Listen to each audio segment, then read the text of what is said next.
একই শহর, একই ক্লাব, একই প্রতিপক্ষ আর প্রায় একই মিশন। 2010 সালে হোসে মরিনিও যখন প্রথমবার রিয়াল মাদ্রিদে এসেছিলেন, সামনে ছিল বার্সেলোনার রাজত্ব। 16 বছর পর আবারও বার্নাবুতে ফিরে তার সামনে সেই বার্সাই, শুধু এবার তার হাতে তলোয়ারটা ভিন্ন, নাম কিলিয়ান এমবাপ্পে। একজন কোচ যিনি রিয়াল মাদ্রিদকে প্রথম লা লিগায় 100 পয়েন্টের শিখরে তুলেছিলেন, আরেকজন ফরওয়ার্ড যিনি বিশ্বকাপে দ্বিতীয়বার গোল্ডেন বুট জিতে ফিরেছেন। মরিনিওর মস্তিষ্ক আর এমবাপ্পের গতি, এই জুটি কি আবারও বদলে দিবে স্প্যানিশ ফুটবলের ক্ষমতার মানচিত্র? বিশ্বকাপ শেষে দীর্ঘ ছুটি কাটিয়ে মাদ্রিদের অনুশীলনে ফিরেছে এমবাপ্পে। নতুন মৌসুম শুরুর আগে তার কথায় সবচেয়ে বেশি জায়গা পেয়েছেন নতুন কোচ। ফরাসি তারকা জানিয়েছেন, বিশ্বকাপের সময়ও মরিনিওর সঙ্গে অনেক কথা হয়েছে। মাদ্রিদে ফেরার পর সেই আলোচনা আরও বেড়েছে।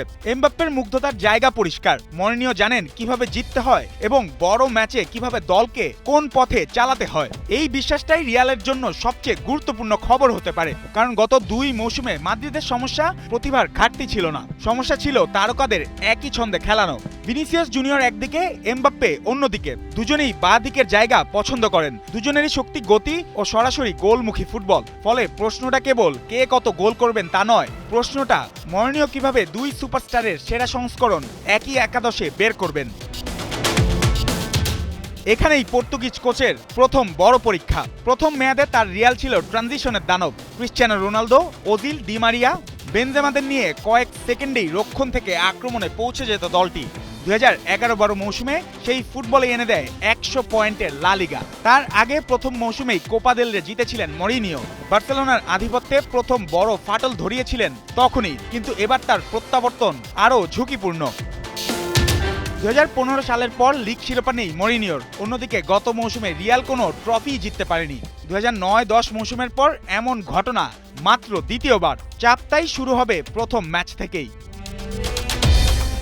এমবাপ্পের জন্য সেই ইতিহাস আকর্ষণীয় হওয়ার যথেষ্ট কারণ আছে, কারণ খোলা জায়গায় তার গতি, ডিফেন্ডারের পেছনে দৌড় এবং দ্রুত আক্রমণে সিদ্ধান্ত নেওয়ার ক্ষমতা সবই মরিনিওর ঐতিহ্যগত কাউন্টার অ্যাটাকিং দর্শনের সঙ্গে স্বাভাবিকভাবে মিলে যায়। তবে 2026 সালে রিয়ালকে শুধু কাউন্টার খেলিয়েই চলবে না। প্রতিপক্ষের নিচু ব্লক ভাঙা, বলের দখল ধরে আক্রমণ সাজানো এবং এমবাপ্পেকে কেন্দ্রীয় অঞ্চলে আরও কার্যকর করা, এই 3 জায়গায় নতুন সমাধানও দরকার হবে।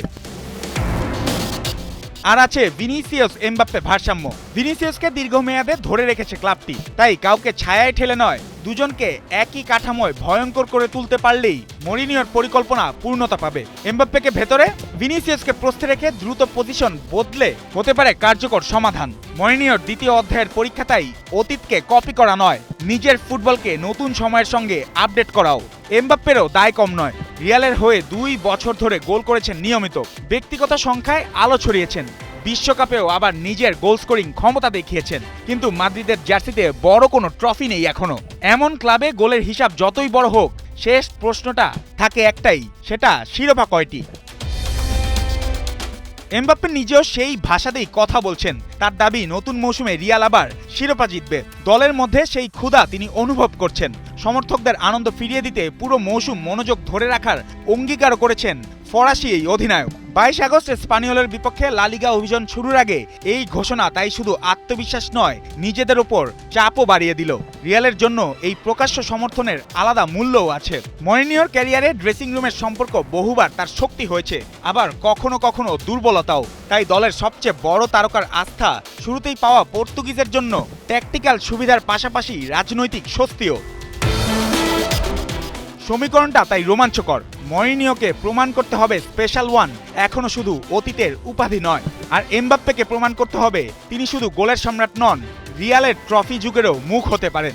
একজনের প্রয়োজন নতুন করে নিজের সাম্রাজ্য তৈরি করা, অন্যজনের প্রয়োজন বার্নাবুতে প্রথম বড় রাজমুকুট। আর যদি মরিনিওর নকশায় এমবাপ্পের গতি ঠিক জায়গায় বিস্ফোরিত হয়, তবে এই সম্পর্ক শুধু দুজনের ভাগ্য নয়, লা লিগার ক্ষমতার ভারসাম্য বদলে দিতে পারে। কারণ বার্নাবুতে গোল আপনাকে তারকা বানায়, কিন্তু ট্রফি সেটাই আপনাকে ইতিহাস বানায়। জুবাইর নূর, ৭১।